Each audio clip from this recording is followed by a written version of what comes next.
What's up guys, this is Masi. Welcome to another video. In this video I want to show you and solve you some examples related to position and displacement in 2 or 3 different directions.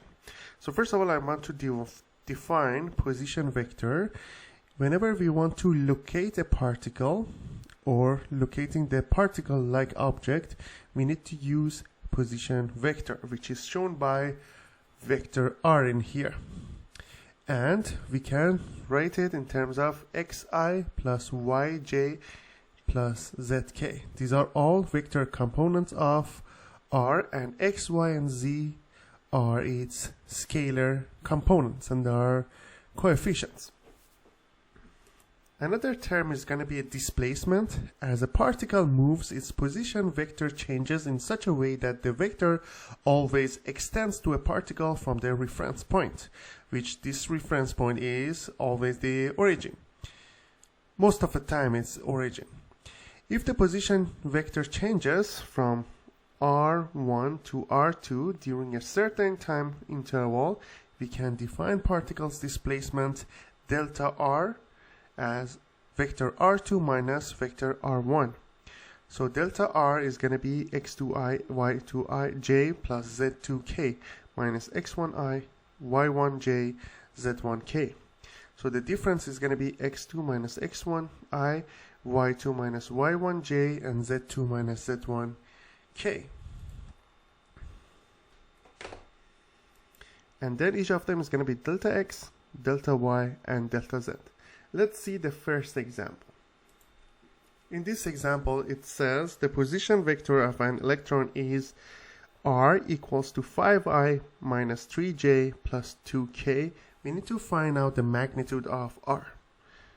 When we want to find out the magnitude, we can say it's going to be x squared plus y squared plus z squared, which will be 5 squared plus negative 3 squared plus 2 squared. That will be equal to, when you calculate it, is going to be 6.2 meters. So that's going to be the answer. In the second example, we have a particle has the following coordinates: x equals to negative 5, y equals to 8, and z is 0. It is asking find its position vector, and also in terms of unit vector notation and magnitude, and also find out the angle relative to the positive direction of x-axis. And also it asks if the particle is moved to 3, 0, 0, what is its displacement and magnitude, and what is the angle relative to positive x direction. So here what we need to do, we need to have r equals to square root of negative 5 squared plus 8 squared plus 0 squared. When you calculate that, that's going to give you 9.4 meters.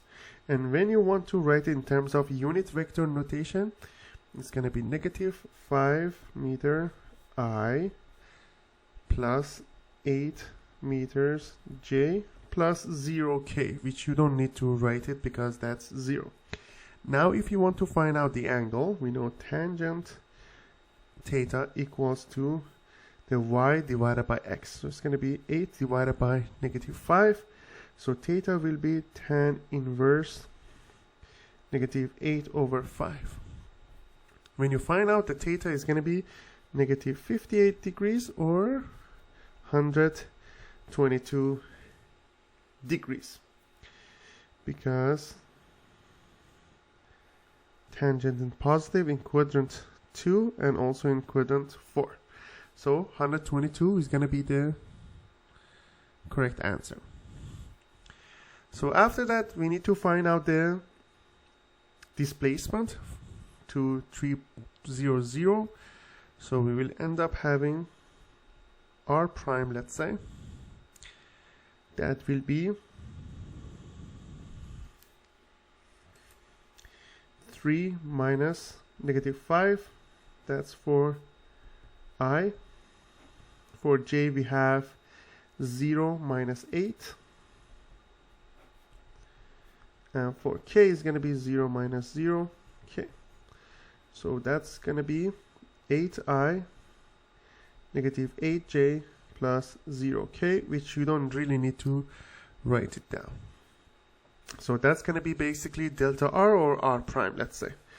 What is going to be the displacement? Displacement is going to be 8 squared plus negative 8 squared. That will be 64 plus 64, which will be 128. Square root of 128 will be around 11 meters.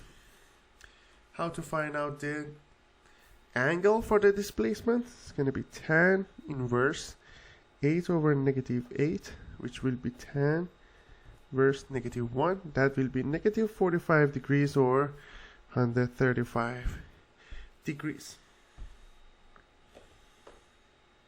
So in this example, we have a positron undergoes a displacement delta r equals to 2I minus 3j plus 6k, ending with the position vector r equals to 3j minus 4k in meters.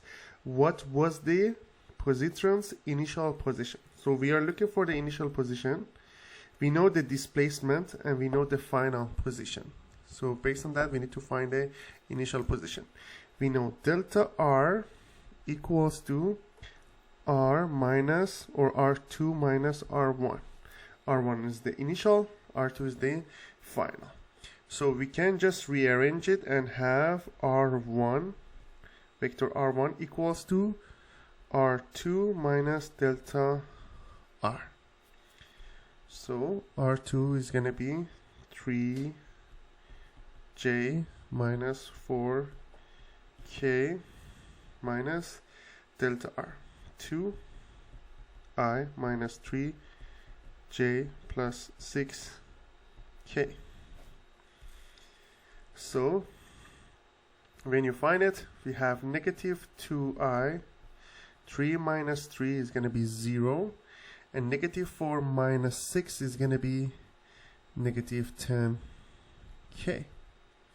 So basically it's going to be negative 2, 0, and negative 10. That's going to be the initial position.